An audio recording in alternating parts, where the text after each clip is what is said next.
Hello, welcome to Unicorn Princess Tarot. So, ito yung reading natin for Earth Sign, Taurus, Virgo, Capricorn. Take only what resonates. Bale, hindi po ito magre-resonate sa lahat. So, hopefully ay makarelate. Makaresonate ka sa reading na ito. Sa mga hindi pa nakaka-subscribe sa ating channel, pahit na na subscribe button, notification bell. Ma-appreciate ko po lahat ng likes, comments, and shares. If you want, pwede kang magka-personal reading, Jing Tarot Reader. Search mo na siya sa Facebook. And of course, ayan, Unicorn Princess Tarot sa TikTok. Yan, may mga maa-avail ka doon sa aking TikTok shop na pwede makatulong sa'yo. I do have wallet lucky charm, nilalagay sa wallet, pampaswerte yan. Piling-pili yung mga crystal sa loob, and also yung mga makikita mo sa loob niyan ay piling-pili para maka-attract ng swerte. And that is ritualized, charged, blessed, and cleansed bago siya ipaship sa'yo. So anyway, let's start your reading. Sorry about the noise guys, medyo maingay yung pusa namin yan kasi yun na madaling araw na. So madaling araw talaga siya nag-iingay. Anyway, this is for Earth sign, Taurus, Virgo, Capricorn. You do have here the Emperor, King of Cups. Okay. I like your energy. You're being cold. I don't know. You are focusing dito sa pagmamahal mo sa sarili mo, and maybe there are people in your life na maybe this year 2023 naging close, pinakita mo yung pagmamahal, concern sa mga taong ito, but now you are a new person. You are now focusing sa maybe sa pagiging professional mo, yourself, but nandun pa rin naman yung pagmamahal mo sa kanila or yung concern mo para sa kanila. Don't get me wrong, but you know, you are now being very cold. You do have your King of Swords. I can see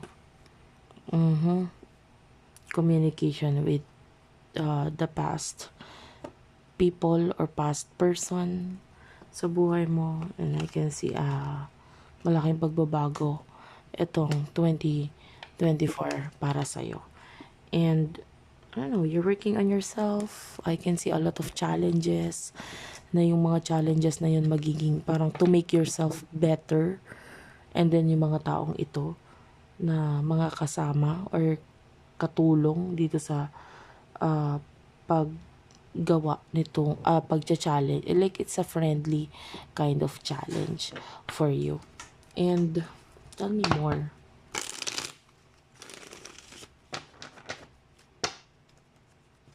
For Earth sign, please.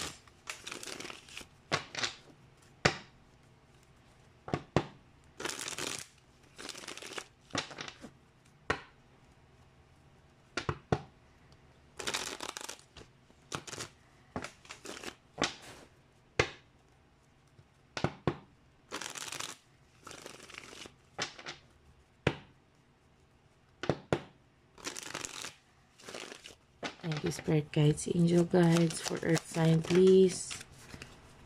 Okay. Oh, wow. The Star, the Two of Swords. I'm sorry about this, pero for some of you, there's a choice. There's a choice pagdating sa love. But I can see you choosing the one na pinapangarap mo, gusto mo. You do over the star. This is who you really want. So this 2024, there's these choices pagdating sa love. But I can see you choosing the one na talagang gusto mo. I'm feeling like this is a friend, Three of Cups, or I can see might be a person na high chance ang reconciliation sa inyo. And this is the person, you do have the Empress, na gusto mo yung sarili mo kapag siya, you know, might be there's these two people in your life this 2024 na yung isa sa kanila hindi mo nagugustuhan yung sarili mo, yung kung ano man yung naging, maybe you do like yourself pagdating sa financially, pero pagdating sa maybe your looks, yung itsura mo, you are not loving yourself enough. Pag itong person na ito yung kakonect mo. But this person is gusto mo yung sarili mo kapag siya yung taong kakonect mo. Kapag siya yung taong nandyan sa tabi mo. And you are choosing this person. You do have the 10 of Wands and the 4 of Swords. I can see something here na parang nahihirapan kang i-let go. This 2024, medyo mahihirapan ka talagang i-let go kung ano man ito. But with the 4 of Swords, it is because mas ginagamit mo yung utak mo pa kesa sa puso mo. And you keep on praying na please, kung itong bagay nito ay dapat na mag-end, ay kayo na lang ang bahala, kayo na lang ang mag-end. You are not, parang pinipilit. Yan, hindi mo pinipilit itong bagay na ito. But this is what you really want. This is what you really want. And tell me about this thing na gusto mong mag-end, na hindi mo kayang i-end, na ikaw mismo ang mag-i-end. Yeah, I can see a lot of money might be na involved dito. I can see stability. For some of you, pwedeng, kung ito ay may kinalaman sa love, maybe there's this marriage na involved, maybe this is regarding a home, or maybe kung yung iba sa inyo maybe may kinalaman ito sa something na matibay na may kinalaman sa pera. So, how would you end something? Now, with the Page of Pentacles, medyo nasanay ka na nandyan, and maybe nagbibring or nagbibigay na ng success, or nagbibigay na ng like maybe mga pangangailangan, needs mo, and I can see a lot of money na involved dito. So it's hard to end something na parang alam mo na nagbe-benefit ka na, or kahit pa paano nakakatulong or tinutulungan ka na, parang gano'n. And I can see for some of you that's a person, maybe a situation. You do over the Tower and the 9 of Swords, medyo mahirap para sa'yo, but I feel like there's this something talaga na you need to end. And I can see na mas magiging mas better yung future or yung victory. There's this big change na naghihintay right after this ending. I can see maybe a marriage. I can see maybe loyalty, truthfulness, being truthful. May malalaman at malalaman ko ano man yung totoo. You just have to be this person na mas pipiliin kung ano yung tingin mong makakapagpasaya sa'yo. So that's the energy.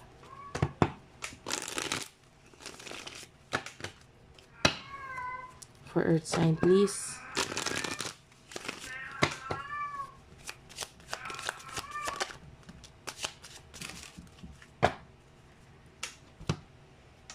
May nakita akong someone dito na umiiwas para sa'yo, but this person is going to end itong pag-iwas na ito. I can see this pagsasabi ng totoo mula dito sa taong to. The King of Wands is here. This is a very truthful person, someone na a lot of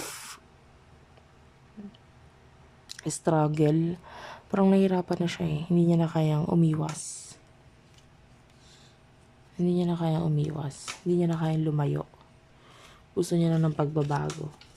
Tell me about this. I can see Libra energy. Yeah, this person really miss you. And I can see na gagawa ng movement ito person ito with the Page of Swords. A lot of movement with the Knight of Swords. And then this could be a past person with the Six of Cups.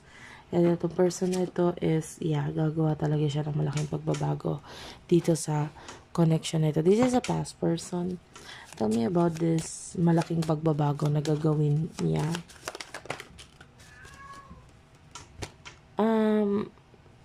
I don't know, medyo focus niya is sarili niya sa ngayon kasi may mga problema siya regarding career, money. I can see pagpaplano mula sa'yo, but yung pagpaplano na yun is may kinalaman sa maybe career, business, and I can see a lot of plano mula sa'yo. You don't see this person as person na dadating. I don't see you, or I don't feel your energy na naghihintay. But this I feel like it is love related. Yeah, for some of you it is love related.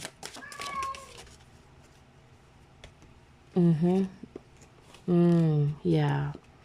May pag-iipon tayong makikita mula dito sa taong. This person wants to be happy. So, mag-iipon itong taong ito para makapag-offer ng something sa'yo with the Four of Cups. Na hindi niya sigurado kung tatanggapin mo, pero i-offer pa rin niya. I can see this person with the Nine of Cups.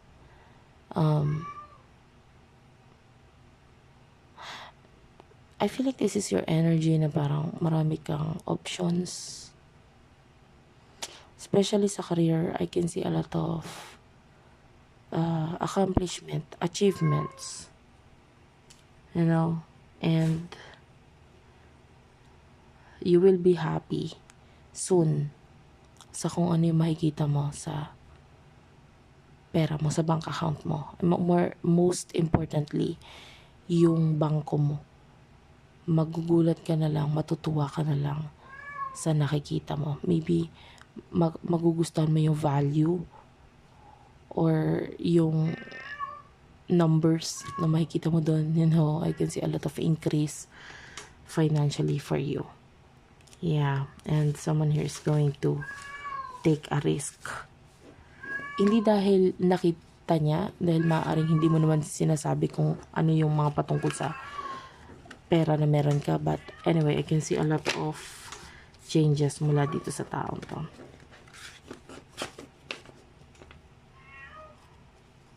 Yeah.